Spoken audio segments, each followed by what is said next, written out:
Could this painting, which shows perhaps the ugliest woman ever painted, be the work of Leonardo da Vinci, the painter of the Mona Lisa, the most famous painting of all time?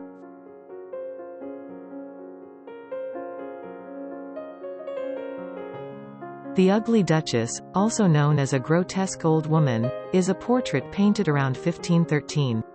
The painting is in oil on oak panel. It shows a grotesque old woman with wrinkled skin and withered breasts. She wears the aristocratic horned headdress, a scaphion, of her youth, out of fashion by the time of the painting, and holds in her right hand a red flower, then a symbol of engagement, indicating that she is trying to attract a suitor. However, it has been described as a bud that will likely never blossom. In 1490, Leonardo da Vinci created a series of sketches he called grotesque heads.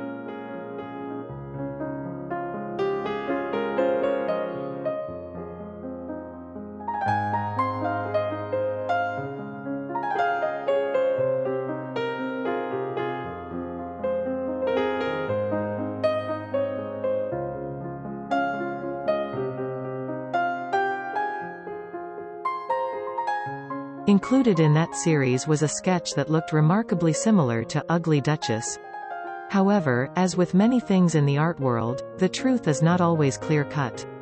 The actual artist behind the Ugly Duchess painting remained a mystery for many years, adding to the intrigue surrounding the piece. It wasn't until much later that the true story of the painting began to emerge. It was discovered that the Ugly Duchess was actually painted by a lesser-known artist named Quentin Massys.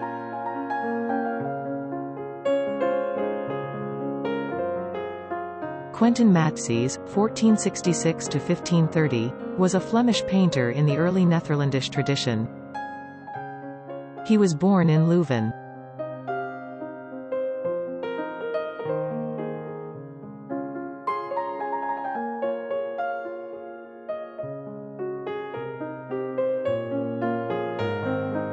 There is a tradition alleging that he was trained as an ironsmith before becoming a painter. Matsys was active in Antwerp for over 20 years, creating numerous works with religious roots and satirical tendencies.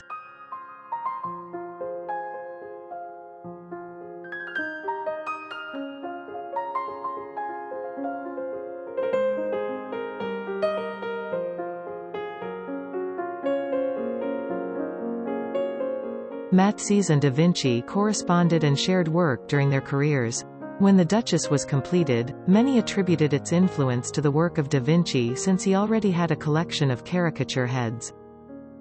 However, when considering the underdrawing and primary sketches beneath the paint, scholars now believe that Matsys had created the Duchess long before the portrait's completion. The now popular theory is that Matsys sent da Vinci an early sketch that then inspired the Italian artist to copy the exaggerated form of the woman's grotesque features. A possible literary influence is Erasmus's essay In Praise of Folly, 1511, which satirizes women who, still play the coquette, cannot tear themselves away from their mirrors, and do not hesitate to exhibit their repulsive withered breasts. The woman has been often identified as Margaret, Countess of Tyrol, claimed by her enemies to be ugly. However, she had died 150 years earlier. The painting is in the collection of the National Gallery in London, to which it was bequeathed by Jenny Louisa Roberta Blaker in 1947. It was originally half of a diptych, with a portrait of an old man, in the Musée Jacquemart André, Paris, which was lent to the National Gallery in 2008 for an exhibition in which the two paintings were hung side by side. The portrait is thought to be a source for John Tenniel's 1869 illustrations of the Duchess in Alice's Adventures in Wonderland. Medical condition. Paget's disease. In 1877, Sir James Paget observed a medical disorder where the bones became inflamed and malformed. He formally coined the condition, osteitis deformans, but by the end of the century it became known as Paget's disease. Scholars now are using the Ugly Duchess to show that the disease existed as early as the 16th century. A 1989 article published in the British Medical Journal and Emeritus Professor of Surgery at University College London, Michael Baum also offers speculation on the Duchess's diagnosis with Paget's. Henderson presents the idea that focusing on disability, the interpretation of the ugly Duchess becomes more sympathetic rather than a study in satire. As a sufferer of Paget's disease, the woman no longer appears the fool holding a red blossom that will never bloom, but a victim of unfortunate circumstances. These alternative interpretations rely on the assumption that Matses used a live model for this portrait. Despite the fact that the ugly Duchess was not painted by Da Vinci, it remains a popular piece of art to this day.